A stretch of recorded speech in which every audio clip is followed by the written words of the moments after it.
That's right, Chiefs fans. We come out of Sunday night's game unscathed once again, no matter what all of the haters have to say. That's right. We will talk about the pass interference on the Falcons as we get a little bit deeper into the show today. But I am sick and fucking tired of hearing about it all over social media, all my reels, my TikToks, all that shit. You guys have nothing better to do with your fucking time than sit around and just pick away at the Kansas City Chiefs.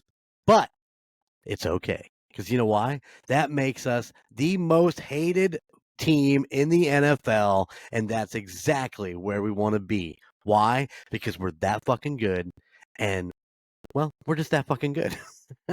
we win, and we win. 3-0, baby. Number one in the AFC West again.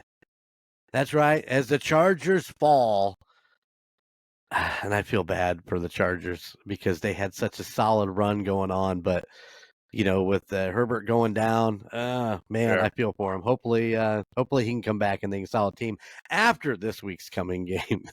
He can come back after that. But we are, ladies and gentlemen, we are the Indiana Chiefs fans, and with me is back this week from some medical things going on last week. It is the Chief. Hopefully, you guys enjoyed last week's solo act of Golden Jay. He did his best, ladies and gentlemen. But yeah, welcome back, Chief. Glad you're here. Thank you. So just to cap on to the Herbert conversation, Mahomes played on one leg for pretty much the rest of the playoffs. Suck it up, Buttercup.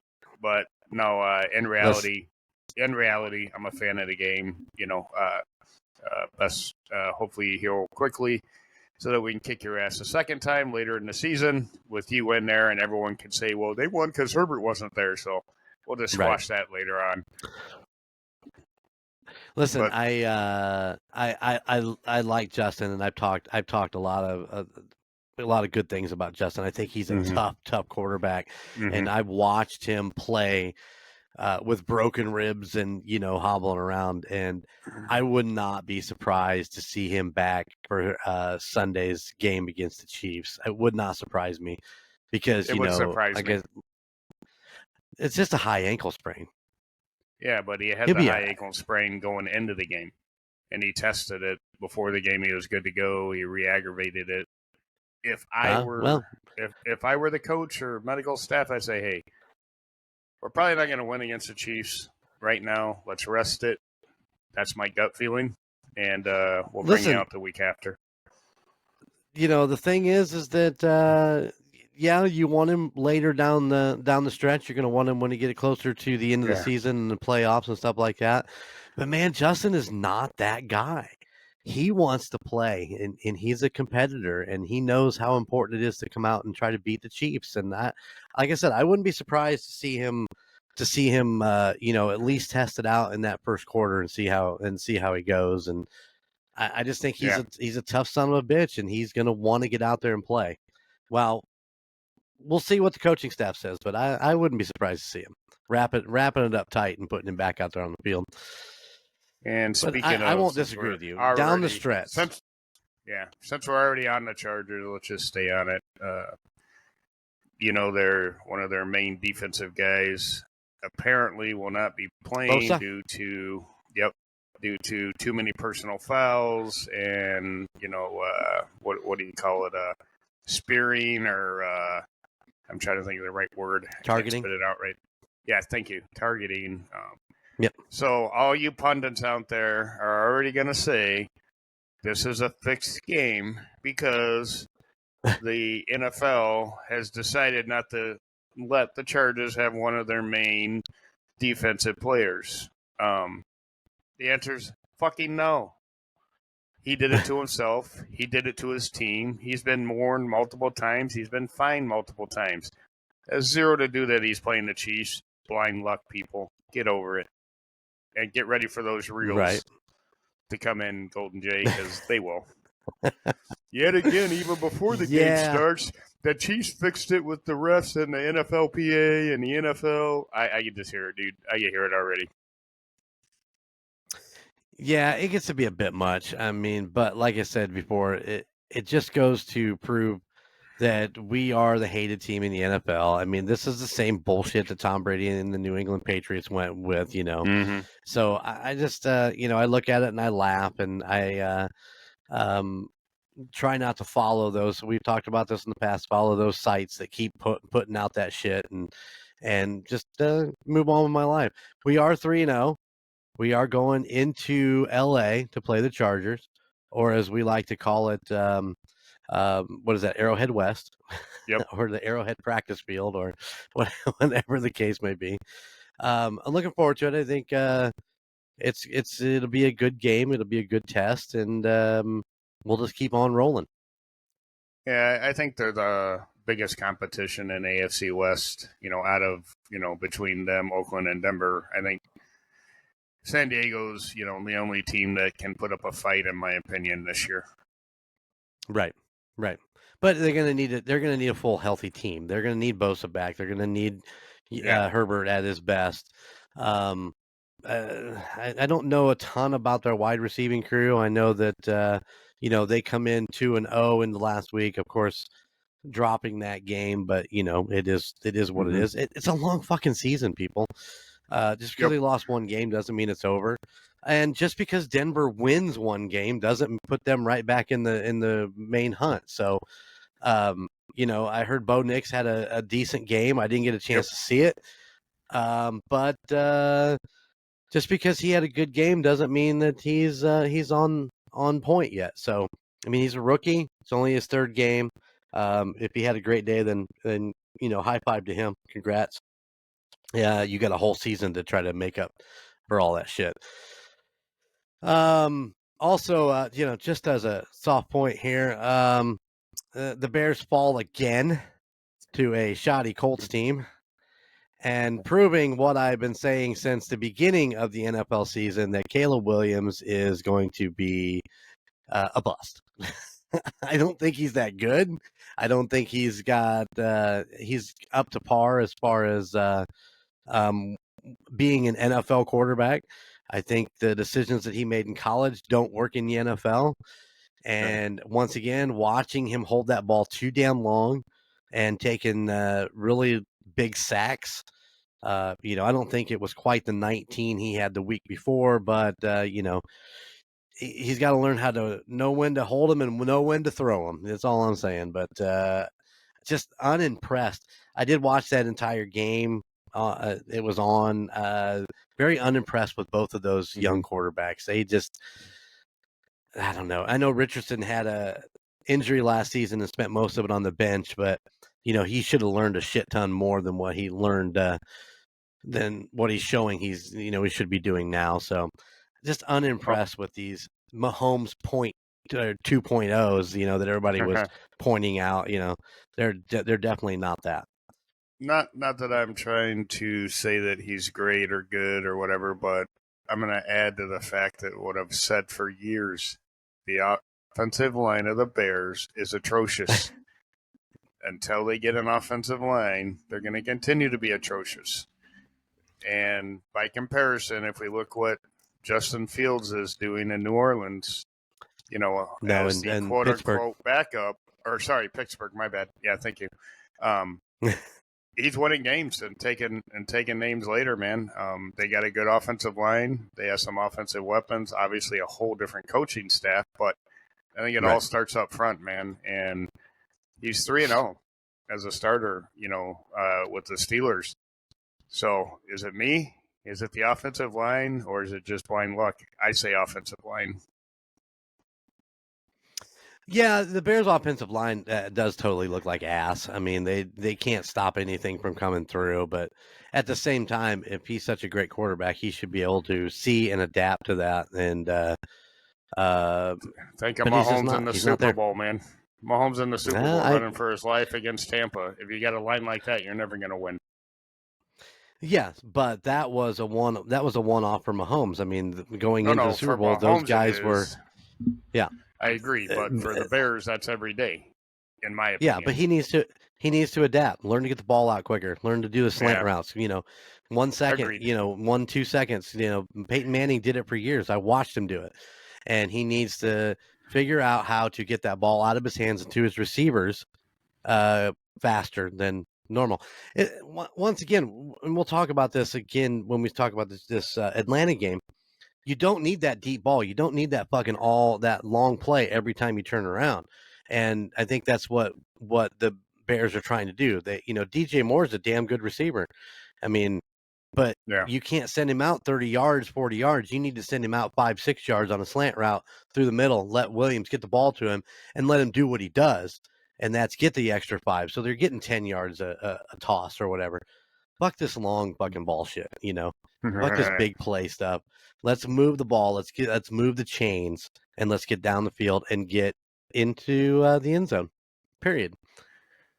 Yeah. So since we're on non-Chief stuff, let's just keep it on there. I mean, my God, if you would have told me at this point in the season the Bengals would be 0-3, I wouldn't have believed you. I'm just being straight up honest. Not that I'm heartbroken over it, but I was really amazed in the fashion in which they lost yet again. Like they're off their game 100%. They're not playing well. Maybe the hair color is affecting some brain cells. I don't know. Sat underneath the dryer a little bit too long. No, it's a team collapse so far from what I can see. The defense seems to be playing decent from what I can tell, but the offense is out of sorts. And I know last year I think they started 0-2, something like that. Miami is a dumpster fire without Tua. There's another team again that I thought, oh my gosh, are they 0-3 right now, or are they 1-2, whatever they are? But without Tua, unfortunately, there ain't nothing to them. Nothing to that. Yeah, they lose to Seattle. They lose to Seattle 24-3. That makes Miami 1-2. They're 0-1 away. Okay. Fucking okay. Seattle is now 3-0. I know, amazing. Again, if you told me Seattle's going to be 3-0, I would have told you, yeah, you're right. Yeah, but yeah, they are, and Steelers 3-0. I mean, I think there's 5 teams left that are 3-0 right now. Yeah, I couldn't tell you right off the top of my head. I think Skylar Thompson, 4 or 5. Skylar Thompson for Miami, their quarterback, their pull-in for that went 13 for 19 for 107 yards. No interceptions though. I mean, you gotta turn that around. But Tyreek only went 3 for 40 yards. I mean, how do you not utilize that weapon in some different direction? I don't know, but I don't know. Hey, it's good luck just, to Miami. Like I said. And last but not least, surprising to me is Jacksonville. I mean, I wouldn't have thought they'd be an 0-3 team again. They were kind of fluttering. Obviously last season wasn't their best, but I didn't think they'd be 0-3. But that's just teams that are surprising me. Listening to Gridiron Kings, the coach actually took Jacksonville in the early pods. They were what they thought the division winners were going to be, and coach actually took Jacksonville as to win that division. And I mean, for what you had to pick, yeah, I guess that's not a bad bet. But when he said it, when I was listening to it and he said it, I was like, I like Trevor Lawrence.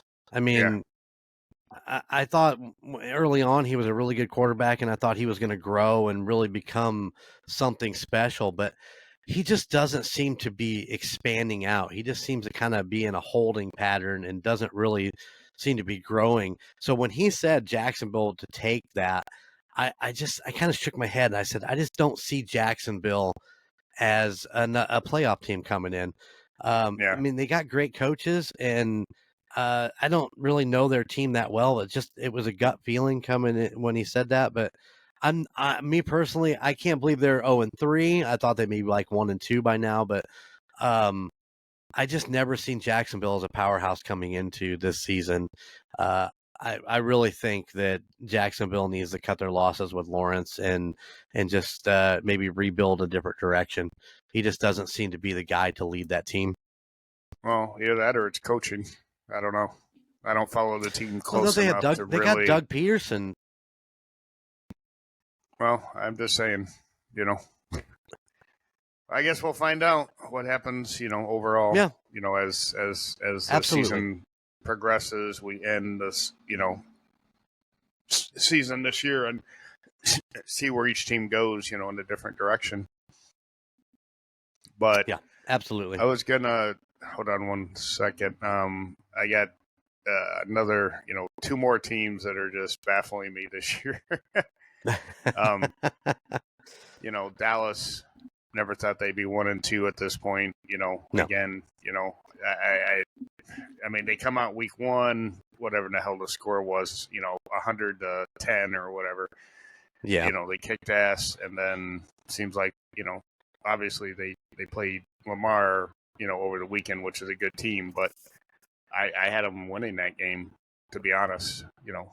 Dallas, I mean, because I didn't think Baltimore's yet on their game either. They're kind of fluttering in the wind, so to say. But it is what it is. They're just surprising, on the NFC side. Other than that, I think NFC side, San Francisco and Dallas are my 2 kind of like, huh? What's going on over here in the NFC? So. Well, the takeaway from that. Let me hit my thoughts and my opinions on those 3 teams. Let's start with San Francisco. Yeah, San Francisco head scratcher, but I think you can actually take a good long hard look at that. McCaffrey's been out all season. He hasn't played. I don't think he's played a regular game. No, he's been out injured. Deebo Samuels is out hurt. And there was one other major player of theirs that was out. And Deebo and McCaffrey were workhorses for San Francisco and for Brock Purdy. So I mean, it's not like it's a big surprise that with those 2 guys out, they're struggling a little bit because they basically revolved their entire offense around them.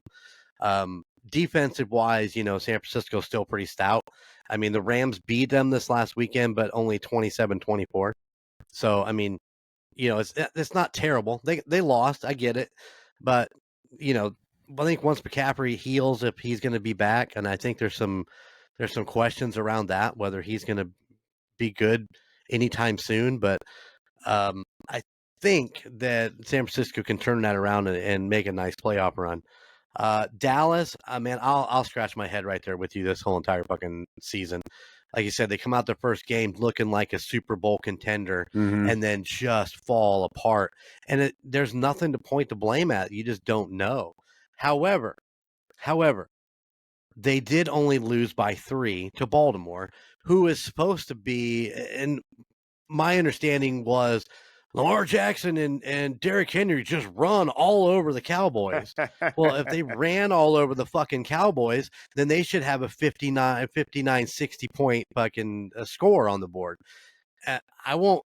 The couple highlights that I seen, Derrick Henry, had a nice breakaway, probably for 60, 70 yards and a tutty. But that was the only highlight they showed me of Derrick Henry. Lamar does what Lamar fucking does every goddamn week, and he just runs the ball because why? He can't fucking throw the ball for shit. Yeah, that we One know. out of every 3 falls right where he wants it to hit. The other 2 are flyaways and might as well be field goals when as fucking high as he throws those sons of bitches. So the point being is that Dallas is a head scratcher because you would think that they were coming out. Everybody talked about their strong defense and, Dak's coming in and getting this giant fucking contract, which I'm sure Jerry Jones is beating his dick into the fucking big oak desk that he has right now because he's like, I paid this guy and we're fucking 1-2 and everybody's doing nothing but just making funny memes about us now. Did you guys only lost by you only lost up? Who's that? Jeremy. Who's whoever that? Whoever the owner of Miami Dolphins is, he's like, gave all this money to Tua and he falls and gets a concussion.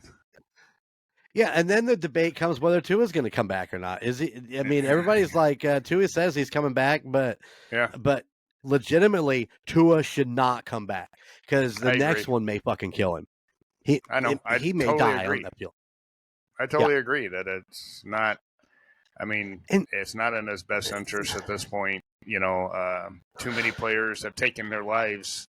During and yes, after a season due to too many concussions. Who am I thinking of? Sayal, right? Right. yeah, Uh, Junior Seau. God damn it, I always forget his name. The guy from yeah. the Patriots that fell apart. Um, listen, Yeah. Error. in Tua's own health, he needs to just retire and just hand the check back and say, listen, I'm keeping my signing bonus and I'm keeping this, and I'll see you guys later because I don't want to fucking die on the football field. Yeah. And he is the worst. He is the worst. When he gets hit and has a concussion, he has the worst body features, I with the know. way his That's hands, crazy. oh, it's insane. And I feel for the guy. Don't get me wrong. I don't think he's that great of a quarterback. I don't think he was worth the money to begin with, but um, I still feel for him that that he's out there and getting banged up because, he is playing and he's playing hard. And, Yeah. I don't know. What was the third one? Let's go to look at Cincinnati. Cincinnati's been long destined to implode anyway, and they got a whiny cry baby ass fucking wide receiver that thinks he needs to be paid the biggest money in NFL history. And then when he doesn't get the grabs because they're like, we're not really going to pay you, he just fucking throws a hissy fit in the middle of the field. And once again, ladies and gentlemen, in my opinion, he should have been ejected for that game for coming after that referee the way he did. That should have been Yep. an immediate ejection, and it's uncalled for. I don't give a Right. flying fuck who you think you are, or even if the call was that bad. You don't come after a referee the way he come after that. And if the NFL doesn't fine him somewhere down the line for that, then there's issues, there's problems, I'm and sure he'll be the fine. Bengals are running into those problems. It was a personal foul, so I'm sure he'll get Right. some sort I of hope so. I hope they penalty. fine him for every dollar he's asking for. Wouldn't that be a fuck? Well, yeah, we're gonna pay you, but you gotta pay the NFL on your fines, you dumb shit. Anyways, let's get off the rest of the NFL. We're not about all the NFL. We're about those Kansas City Good. Chiefs. All right, ladies and Chiefs. gentlemen, Sunday night, September 22nd, the Chiefs head into Falcon Country. What Mercedes-Benz Stadium, I do believe, is the name of that one. For the late game on Sunday, September 22nd. And it did not start off well. No. In the first quarter, the Chiefs actually win the toss, and in Andy Reid style, we defer to the second half, giving Atlanta the ball right out the fucking gate, man. Kirk Cousins the fucking pounds one for 10, Yep. 10 or 11 yards for a first down, and they did not stop firing that ball all the way to a touchdown. Wide open to London, the wide receiver for Atlanta. I mean, the dude started digging a foundation for his new basement. He was so fucking wide open out there. Just in Yeah. What a blown coverage. I mean, huge yeah. blown coverage. All due respect to London, he's always been a good wide receiver. All due respect to him, definitely blown coverage on Najee Johnson, and I don't know, I can't remember if it was McDuffie that they didn't make the swap. I can't remember who the other cover guy was, but yeah, blown coverage on Kansas City to leave him wide open like that. Just a mix up of who was going to take what guy. But that's right out the gate. The Atlanta comes firing down the road and takes one in for 6 with a nice little extra point there. But Yeah, the the only bright secondary, note man, on that. they did. Oh, sorry. I said the only bright note on that. I had him as the first touchdown scorer, so I cashed in on that side. $10 got me 140. So Look, there oddly you enough. go. Now we know where the chief lies right there. You know it is. Just fucking Well, around. I'll be Um, honest. I went with us getting the toss. The coin toss. I know Andy Reid always defers, so I figured right. San Francisco would be the first one to score. And I'm You just mean going to be Atlanta? honest. No, sorry, Atlanta. Notoriously, the Chiefs typically do give up a field goal or a touchdown on a lot of the game opening drives. So they It's true. toughen up It's as true. the game goes on. It's true. Opening drive, our defense is like, we just need to find our way for one drive, and if it's going to cost us 7 points, then it costs us 7 points. But Yeah. um, listen, I said it. I said it last week, and I'll say it again this week. Our secondary, and especially in that, and with that blown, that should be shit that they should be able to communicate with each other on the field, as knowing what each other's going to do, and once again, the secondary worries me. But as the game progressed, the secondary just got tighter and tighter and tighter and started hammering down. So, in my notes, that's what I wrote. Once again, our secondary worries me, and they did in that opening quarter. Man, they were a little rough, but they did turn it around and brought it on. But Carson Steele, I mean, come on, man. This guy is next man up. They called his number. They said, "Listen, you're going to be our number one running back, so get ready." Uh, so he comes in, game wise, 17 carries for 72 yards, and that is hard nosed football that kid was playing. Period. Yep. It wasn't about running to the edge and doing all that. He was going up the middle, finding holes. Driving. His average was 4.2. His longest was 9. So that 72 yards is just beaten hard nosed football right there. So I and will of add course, that it looked like from the television that it was his sister's birthday that Sunday night. no, Or no, I'm sorry, no, wedding. it was not. It was her wedding. Yep, it was her Yeah. wedding. They had booked this wedding a year and a half ago, Yeah. and of course, it being on a Sunday, everybody scratched their head and be like, "Well, what's the point? Doing a Sunday? I don't understand." The venue that they wanted, that was the only day that was open, so they took it. And of course, nobody would have foreseen that Carson Steele was going to be a starting running back in the NFL on their wedding day. It was really cool though, because they went ahead with the wedding. They filled his spot. He was supposed to be a groomsman, and they filled his spot. And then for the entire reception, they watched the game on the big screen, which I thought was great. And there is a reels going out of them. I can't think of the announcer's name or the commentator guy. He used to play for New England, but I'm drawing a blank on his name. Ask him about it. And Carson, in that young kid laugh, just that I'm playing in the NFL and I'm playing for the Kansas City Chiefs. That glowing feeling on him is like, I'd be here every day. If I'd pick playing in the NFL every time, because I love you, sis, but damn it, this is where I want to be. I would not give this up. So, yeah, great for Carson. And once again, and I think I knew this, but it was reiterated during this game that he actually played for Ball State before moving on to UCLA for a season. Yeah. Before he come into the draft, but he wasn't drafted. He is a undrafted free agent signed by Kansas City. So starting in the NFL. I mean, come on. What better Cinderella story? And then of course his pet alligator with the Chiefs hat on last night. Crocky J. Yeah.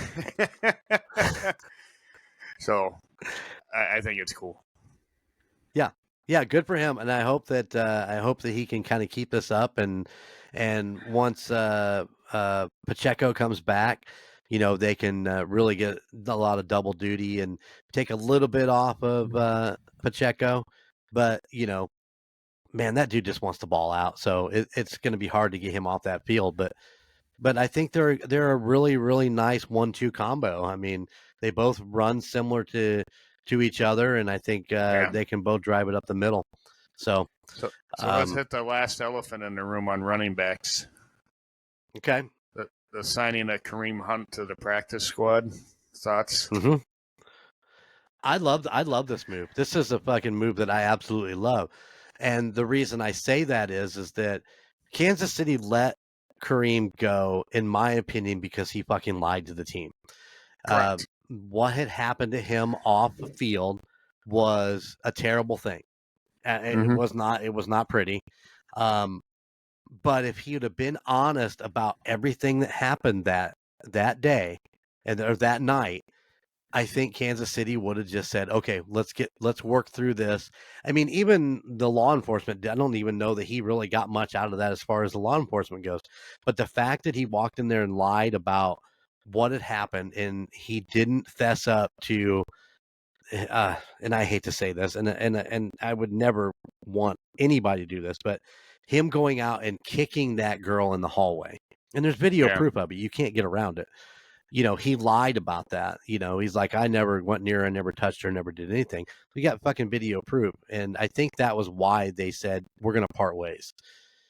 Watching him in Cleveland, um, Kareem has always been a really good player. Now, he didn't get the ball as much because his counterpart was Chubb, and Chubb was a little bit better than Kareem as a running back. Find the holes a little bit better, had a better burst or whatever. But I don't think Kareem lost a step while he was as he's gotten older. So bringing him back, getting him back up to speed, because it's a different offense than it was when he was here. I think that he can be utilized as a decent running back or a out of the backfield receiver, and still he's going to put up some numbers. I think when he comes back, he's probably got a 60, 70-yard day, and his second game back, he'll probably break 100.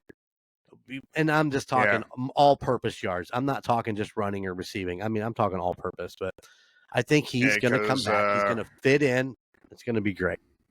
Because P. Ryan, I mean, as great as he was, I mean, we're using him very sparingly and usually on pass. Yep. So, I just wanted to bring up the Hunt acquisition and, go through that because I think he's a better option than P. Ryan. I agree. Like I said, I don't think he's missed. I don't think he's lost a step. I think he's still going to be a great running back, and I look forward to seeing what he's going to be able to do because he worked so great with, Pat and Travis when he was there. I mean, I hated to see him go so bad. Yep. All right, I'm good with that conversation. Just wanted to get it in.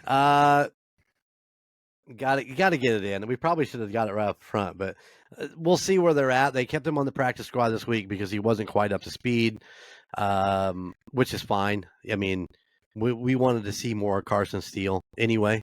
We wanted, he's been there through all the God damn it, off-season, all the preseason. All the preseason and all the training camps and all that stuff. He's been out there working his ass off, and he deserves that shot to show what he can do. And 17 for 72 yards is a pretty good fucking day for a quote unquote fullback. You know what I'm saying? And an undrafted rookie. I mean, all of the above. Exactly. Your boy Rice went off again this week. 12 receptions for 110 yards and a tutty. Unbelievable. The kid is just he's on the same page as Pat, and not everything's perfect, but what a great game for him. And they talked to him after the game, and they were like, what do you contribute to your success? And he just looks at Pat and goes, that guy right there, whatever he wants, I'll do it. Yeah, there ain't nothing else to it. That's what's going to happen. So you'll notice that the Chief is actually wearing his Travis Kelce.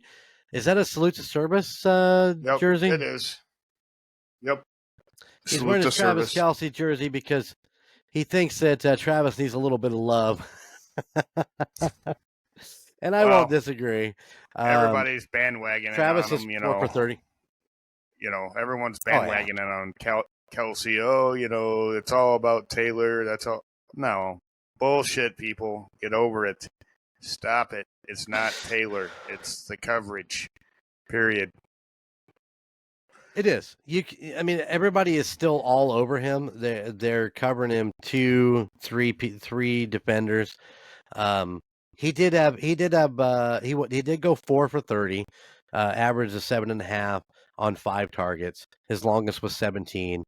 I think he had one drop. I mean, but nobody can be 100% perfect all the time.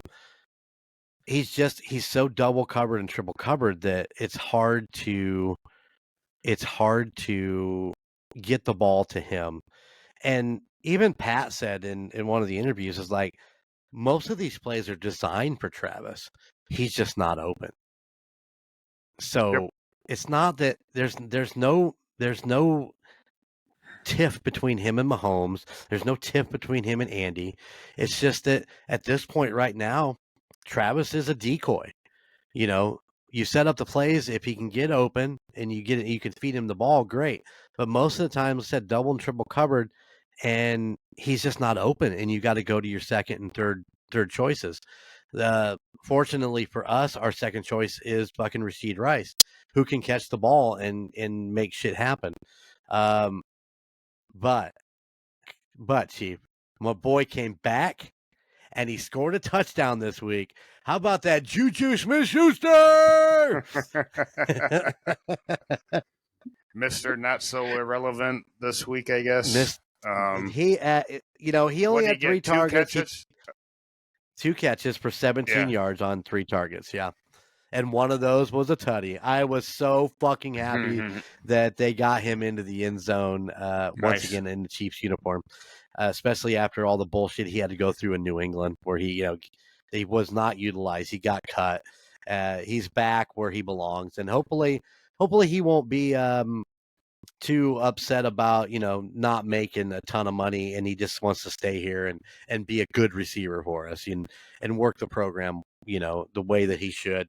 Because I know we talked about this before. He does spend some time on the injury list. He's not a young man anymore. He gets beat up a little bit. But if we're not spending millions and millions and millions of dollars on him, then we can afford to keep him around and utilize him in the best space that we can. So you take it for what it is. Juju could be there next year. He could not. It's not for me to say, but I'm happy he's back this year, and I'm happy he got a tutty this week. So there you go. I know you're like, this fucking Juju. There is something about Juju Smith-Schuster that I've always liked even when he fucking played for Pittsburgh. I've always liked him. So I'm happy he's a Kansas City Chief.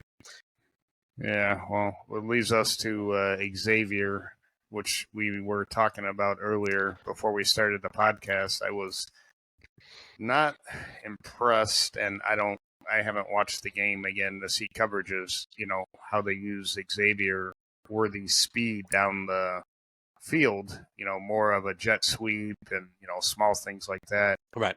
I don't know why he wasn't getting open or why he wasn't getting the ball thrown to him. Again, I got to go watch the coverages, which and then I'll be more informed, but I thought he had a pretty quiet game. He did. He went 2 for 17, about an average of 8.5. So he's right. Him and Juju are tied in that thing. The only up thing was his longest was 10, and he had 4 targets on him. Opinion wise, I don't think he's quite on the same page yet. I think he's still learning. I mean, he's a rookie. We've been through this before. As far as these rookie wide receivers coming in who we think are going to be great, it just takes them a minute to kind of get dialed in. I think once he's there a little bit longer with a lot more experience, on any given Sunday, I think he's gonna play out well. He seems He seems really smart about what he's doing. His routes don't look terrible, but I don't think he's quite as fast as everybody thinks he is. I don't know. I don't know whether he's just kind of holding up or what the deal is, but I was watching some of those safeties actually stand right up with him. So, let's give it a little more time. Let's hope that he's going to get dialed in, even if it takes all season. He may come on strong in the playoffs. You just don't know yet. But let's not jump on the Xavier was a bust draft just yet. So I'm not saying that. I'm just saying I was surprised at the lack of, targets. right. Yep. Everything else pretty average. Justin Watson comes up with a big 13-yard gain. Noah Gray with a big 13-yard. Just your average everyday Sunday. So, I mean, and they had a call late in the second on Chris Jones for roughing the passer. Did Which you was catch this one? bullshit. Yeah, that was bullshit. Okay. He was pushed into him by his tackle or guard, and he almost looked like he was trying to stop him from falling, from what I saw. Well, okay. So they did the replay because when I remember it happening, and I was like, "What? I don't get it," because I saw him coming in full speed when, of course, they brought it back and slowed it down. The offensive guy for Atlanta basically should have been called for hands to the face because he had Jones's helmet shoved up over top of his face. There was no way he could see where he was going. He's basically going on feel of where he thinks Kirk Cousins is supposed to be. So if you go back and slow it down and look it over, his helmet is shoved up over top of his face. And when he did get a hold of Cousins, it wasn't a helmet to helmet. He didn't hit him below the knees. He wrapped him around the waist and pretty much fucking laid him down like a baby in a crib. I mean, he didn't drive him into the ground or nothing like that. Yeah. Okay. The ball was out of his hands, but he couldn't tell that because the fucking offensive guy had his fucking helmet shoved up over his eyes. So I think that was a bullshit call as far as that goes, in my opinion.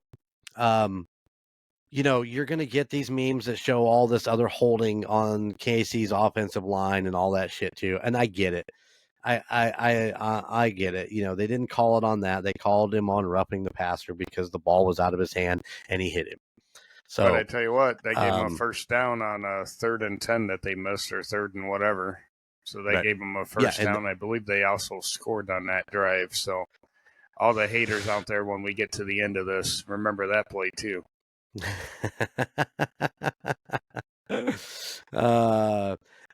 Even the people, I do believe that if you were watching the broadcast of Sunday Night Football on NBC, I'm pretty sure that even the people of the Sunday Night Football don't fucking like Chris Collinsworth.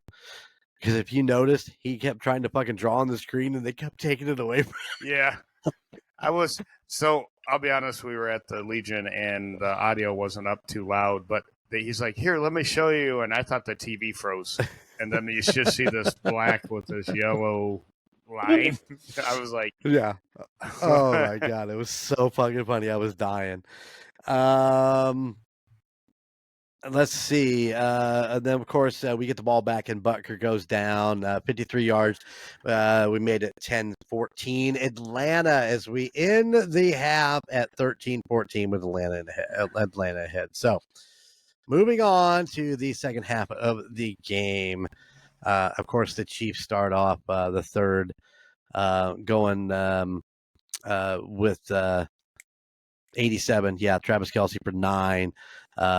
And then a big pickup by Rice. Great drive, no touchdowns. We only took 3 points in that one. Once again, we seem to have this fucking issue where we have these great drives and we get down to the red zone and then we peter out.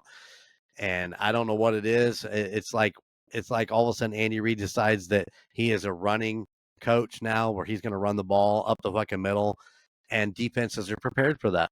They have goal line stances for a reason. So we just cannot get going. Yeah, can't get going with that red zone stuff. So that I think that definitely needs to be worked on in Kansas City. Yep, agreed. There's nothing That's more all to I say get. to The that. yep, agreed. No, there's nothing more to say. You know, Yeah. there's not enough creativity in the red zone. Yeah. This year, in my opinion. Well, hopefully they'll pick that up somewhere down the line here. So there Hey we man, go. Of course, the next. at this point last year, when we're dropping the ball, interceptions, just playing like shit, I'll take field Right. goals at this point. So I want tutties, man. Bring me tutties. Bring them on a fucking silver platter. Of course, then our next drive, then after that, Juju was in for the tutty with about a minute 16 left to go in the third. But Harrison Butker coming out and missing his first extra point of the season. That hurt a little bit. let's hope Hurt that's a the lot only bit. one. Let's hope that's the only If one it's the for only the one, rest. I would be thrilled for him. Yeah. Remember how far we got into last year before he actually missed anything? It's like November, late November, early December or something, and the field conditions were horrible. If I remember correctly. Yeah. Of course, we start the fourth quarter with Atlanta. I got something written about Biz package for KC was good. So, the blitz package. They were sending some monster blitzes in the beginning of that fourth quarter. We get the ball back. KC 3 and out. Fumble on a punt recovery by KC was overturned, and I'm not 100% sure on that, but I guess if they went back and turned it, his forearm was down before the ball was out. Pusha doesn't count. Just fucking kidding. I was like, nah, that's a valid call. And then I've got listed here, and I don't have a time set on this, so I'm not exactly sure at what point this happened, but Atlanta's driving down the field. What are they? 12 setting on the 12. They go to punch it in the end zone, and let's talk about it. Brian Cook in the face of the Atlanta receiver, and I can't remember which one it was. I'm sure I've written down here somewhere. I'm sorry, guys. I'm sorry, Chiefs fans, but that was a blatant pass interference. I mean, he was in his face, not playing the ball well before that ball got there. It is a pass interference, and it was not called by the referees. And take it for a win for Kansas City, but you can't 1 week get the first down, fourth and 16 because the guy runs into our guy and be like, well, it's blatant pass interference, and then turn around the week later and have our guy run into their guy and not get that call. I mean, it's not cool. It's not fair. It was a really bad no call, and I'll be the first to tell anybody that I think that should have put them on the 1 or the 3, and it could have been a game changer for Atlanta. So I mean, we don't know. We don't know. We don't know, but it could have very well been. They could have punched it in instead of. I think they just went for the 3 on that one, didn't they? I don't think they scored. But it also, like I pointed out earlier, they got a first down on that roughing the passer that was getting ready to be a punt. So to me, it's a wash. They got an advantage. We got an advantage in the same game that was blatantly wrong, in my opinion, on both sides. Right. Well, and then they turned around and they called the pass interference a little bit in the next drive on McDuffie. I believe it was McDuffie, when he was standing there and the receiver runs into him.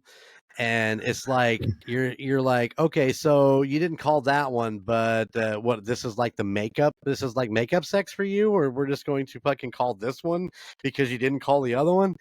And then of course there was another penalty right after that. PI, it was a hands to the face, which was not a hands to the face at all. Right. And 2 calls right there on Kansas City that definitely were not what they called. Of course, looking at it real time compared to a slow motion version of it is a total different monster, and I get that. in my opinion, those two penalty flags were unjustified. But I'll give you the PI on McDuffie if you guys will quit bitching about the PI that Cook put on your receiver. All I'm saying is, penalty wise, it was favored in Atlanta's favor overall. We've already covered that. That one was a blatant no call. Ours was a blatant call, and then another phantom call. So for Atlanta people that are like, the refs gave them the game. No, they didn't. Dude, you guys got the ball back. You had a chance to go down and score and at least put the Chiefs in a bad situation. And, under 2 minutes, I believe, or close to 2 minutes, right? You didn't score. Yep. That's on you. That's not on the refs. It's not on Chiefs holding your receivers at that point. That's on your team. So, we all get bad calls. You can bitch about them, but you still got to play a game. Yep. Those two calls come under 2 minutes and, help Atlanta get down there to try to put it away. And, of course, they got to take all 4 downs. And they try to do a sweep to Bijan. And my guy, Nick Bolton, coming up through there, keeping like he did all fucking night. Eye spying Bijan, eye spying, because he knows Cousins ain't gonna come out of the pocket. So eye spying those running backs, shot the gap, boom, took him back, dropped him for a 4-yard loss, turnover on downs. And we get to kneel out the rest of the game. Which, by the way, I wanted to mention one of those kneel downs looks like Mahomes almost hurt himself. Like, Jesus. If you need to run the ball, can go. Give it to a running back. Don't let Mahomes run around there and twist his kneecap at the end of the game. The guy goes in a couple weeks ago and pushes Pacheco into the end zone through a pile. The guy goes running down the field, gets clobbered, I don't know how many times, thrown out of bounds how many times. He goes to fucking take a knee and about fucking clobbers it, about twists his fucking ankle off. I'm just sitting there shaking my fucking head. And I think he even joked about it afterwards. But that turf guy caught around his cleat and he went down awkward and of course was shook it off. But I mean, he's tough, I guarantee you, just like the Chiefs don't do the 1 yard with Mahomes anymore, I don't think they're going to let Mahomes run around anymore. Take a fucking kneel. If he can't just kneel down straight down, they're going to hand it off. Yeah, I mean, Just here, you take it, you take it, and you kneel it. Yeah. So Carson Steele's going to be under center. Just wanted to point that out for anyone that didn't catch that last little bit of the game. I was like, oh shit, and then he was fine. Yeah. But still. Defense wins the game basically for Kansas City again this week. Offense put up 22 points. I don't think any of those were defensive points this round. Nope. But the defense is actually the star of this week's game. I mean, after that opening drive, I was a little concerned, but defense tightened up. Spags has got those guys fucking dialed in, and they're going to be a defense to be reckoned with throughout the rest of the season, as long as they can all stay healthy. Of course, there was a couple of concerns about Nick Bolton. It kind of looked like he got the wind knocked out of him or different things. But, of course, Rashid Rice went down hard on one play where we had to take him out of the game for a minute. So, these are always concerns every week.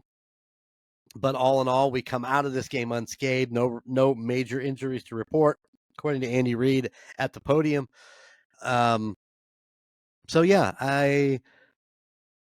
We're walking away with the dub, and I think we should just forget about this game and move on to the next one. What do you say? Good with that. A win's a win. I'm ready to move on to the Chargers and pretty much hopefully open a can of whoop ass in the AFC West to show our dominance that we continue to show in AFC West. Right. So I look forward to that game with or without Herbert, to put it on his high ankle sprain, and we'll see what happens. Absolutely. Not a lot to talk about because I think we don't have enough knowledge of what Chargers team's going to be there. who's going to be quarterbacking, who's going to be receiving. We just don't know. I mean, so when we get there, we'll get there. I don't think we can speculate too much on this game, to be 100% honest. So we'll just we're going to LA. We're going to play the Chargers, and we're going to play them tough, and they're going to play us tough because that's what they fucking do in Chargers country.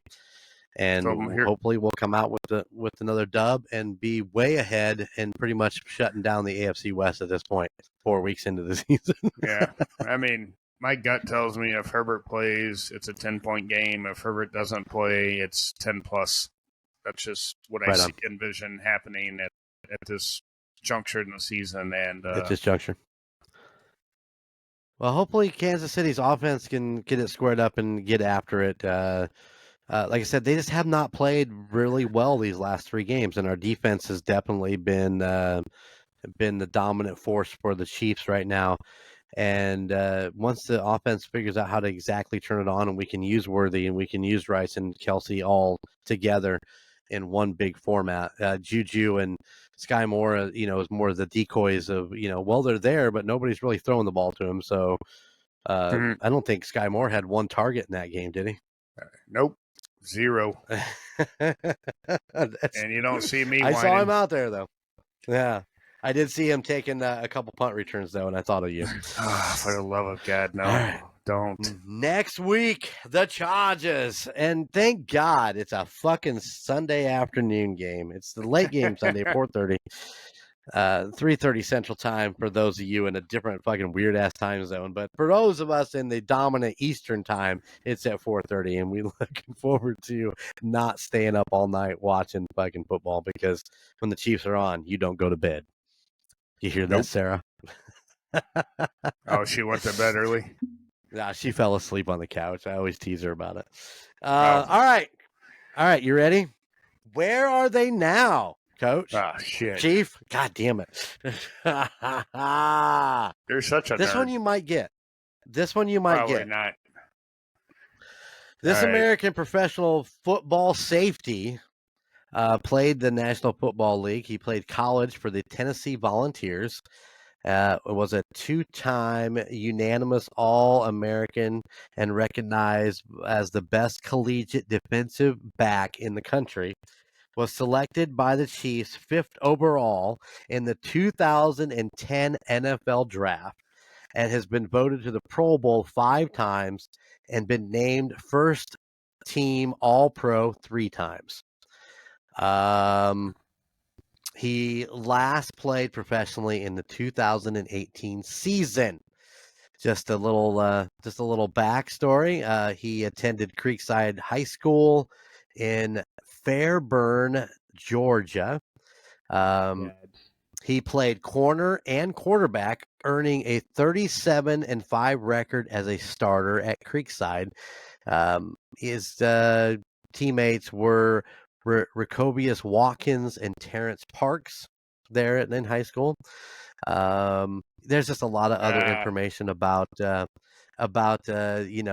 he set school records in long jumps and in the 200 meter. So he did a lot of track and field while he was there in high school. His college career, he had a bunch of scholarships, but chose to attend the University of Tennessee, where he played 2007 through 2009. I got it. And you said Tennessee. Okay, hold that thought. The University of Tennessee. Mm-hmm. Is that different than just Tennessee? Is it the same thing?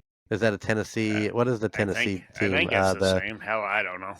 Okay, I just know, oddly enough, who played for Tennessee. So okay, this might be the only one I get right all year.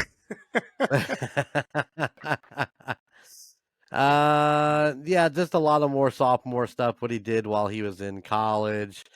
The awards he's won throughout the years are absolutely amazing. ESPN All-Decade High School Football Team, Sports Illustrated All-Decade Team, the Jim Thorpe Award, Jack Tanham Award winner. I'm just going down a few of them. Can I ask one question? He's regarded as the highest scouted safety since Sean Taylor, which this player actually idolized before Taylor's death. the number he wore, okay, in Kansas City, the number he wore was his jersey number is in honor of former Tennessee defensive back standout Inky Johnson, whose career was cut short due to an injury. It also was a tribute to his hometown of Fairburn, Georgia, with the main road that runs through there is the U.S. route. I'm not telling you the number just yet. He signed when he came to Kansas City in 2010, he signed a 6-year, $60 million contract. Which he did re-sign when he signed with later. He signed another big contract. He did play for Todd Haley and Romeo Crennel because Haley was fired in the 2011 on December 13th, 2011. The Kansas City Chiefs fired head coach Todd Haley after they stood 5-8 record. Defensive coordinator Romeo Crennel was named interim. Of course, he did play for Andy Reid. This player did play for Andy Reid in 2013. Okay, I want to get down to there was one more point that I wanted to make, but yeah, I'm not going to go. I was going to ask a question. Did he battle cancer as a member of the Chiefs? And the last piece of this that I'm going to tell you, this player, hold on, let me get back up here at the top because I did skip it because it'd be just a complete dead giveaway. This player was diagnosed with Hodgkin's lymphoma in December of 2014 after going through chemotherapy in the offseason. He became declared cancer-free, came back in the 2015 season, and was named to the Pro Bowl that year. And I guess I don't need to go any farther because I do believe the Chief has it. And who is it? And what number did he wear? Oh, shit. I don't. Eric Berry. Yeah. Route 66. No, you're close. Eric Berry wore number 29. I was just guessing. You said route, so I was like 66. The only thing that came to my brain. Yeah, I would have never guessed 29 for route. U.S. Route 29, but that was what he did. He wore 29 and for Icky and for the town he goes through. And now he is back in his. He's back in his hometown. He's living back in his hometown, and he's an entrepreneur there. That's what he's doing these days. So, yeah. No, when you said Tennessee, and I remember that draft vaguely, I was like, it's got to be Eric Berry, Tennessee. Eric Berry, number 5. I was like, so like I said, I probably won't get another one right the rest of the season, but that one was recent enough that I remember him. Listen, I didn't want to stay too far in the past. I wanted to make it kind of fun, and so I typed in 2011 Kansas City roster and just browsed through it, because it's like it's just far enough back for 2011, being about 13 years ago, but at the same time, relevant to recent times. Like you said, he still played for Andy. I know he took that 1 year off for his cancer. Yep. And he came back. I think it was mid-season for when he. Yeah, I think after one of the games. Yeah, one of the games he was like, "I'm not feeling right," and they found it in his chest. Eric Berry is one of my favorite all-time players of Kansas City. Yeah, didn't he go play for another team? According for to a year or two, I think. According to this, he's only played for Kansas City. He left in 2018. They didn't re-up. He actually went back on. I know I read it somewhere where he tried to find somebody, but nobody picked him up. Okay. Maybe that's probably what I was thinking. Yeah, I can't remember where that was at. Maybe it's down here a little bit farther. I just didn't go far enough down. But I know I read that. In December 2021, Berry stated in an interview that he had not considered himself to be retired and was open to playing in the NFL again. However, no team has signed him to play in the NFL since 2019. Gotcha. Okay, so he was a career Chiefs then. Pretty much. Released March 13th, 2019. Wow. Great player, though. Absolutely. He was a leader on that defense, and Man, can you imagine having Eric Berry on one side and Janarius Sneed on the other side and throwing McDuffie and all that? Oh my No. God. No. Boom. That would be the dream team right there in the back, and playing safety and corner. Yeah, absolutely. All right, Chief, let's get out of here. Hopefully everybody has enjoyed this episode of the Indiana Chiefs Fans. We want to thank you for listening to us, and please go check us out at goldenmojoent.com, where you can find all your Indiana Chiefs fans merchandise, T-shirts, pint glasses, all that good stuff. Is there something you're looking for? Give me a shout. Let me know. Indiana Chiefs Fans Podcast at gmail.com. Let me know if there's a piece of merch that you'd like for me to put together and have on the page where you could go order it. I'd be happy to do that for you. Go check out all everybody else. You can see everybody else on goldenmojoent.com. All the other ones, Call Guys, in United States Paranormal, Golden Image Podcast, the Golden 80s, the Gridiron Kings, and soon coming, Puck Yeah, the NHL podcast, going to be a part of the Seasons in Hell Sports Network here at Golden Mojo Entertainment. Looking forward to that in mid-October. Get excited as we grow this sports network on the Seasons in Hell Network, which include the Indiana Chiefs fans and the Gridiron Kings. Super excited. So, but yeah. We finished up the nonchalant stuff last night, and we're getting ready to release that come October 14th. Boom. Yeah. That's growing, baby. That's what we do. All right. You got anything you'd like to add there, Chief? No. Just looking forward to this week's game and getting this one in the books. Absolutely. Let's get it done. And so we can move on to heading back to Arrowhead for New Orleans to come into town. Going to be a fun time. Nolans. All right. From our little slice of Chiefs Kingdom right here in the great state of Indiana, I just got 3 words for you. How about those Chiefs? Later. Thank you for listening to the Indiana Chiefs Fans Podcast. You can find us wherever you get your podcasts, whether that be Spotify, Apple Podcasts, or Podbean, any of your favorite podcast sites.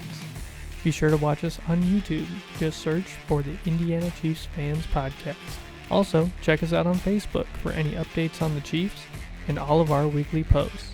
You can find us at facebook.com/INChiefsFansPod. Finally, go check out our Golden Mojo Entertainment website at goldenmojoent.com. You can find information about your 3 favorite hosts and all the other podcasts in the Golden Mojo Entertainment family. Those podcasts include The Call Guys, Golden Image Podcast, the United States of Paranormal, the Golden 80s Podcast, the Murdnerds, and A Court of Books and Booze. Thank you for tuning in, and how about those Chiefs?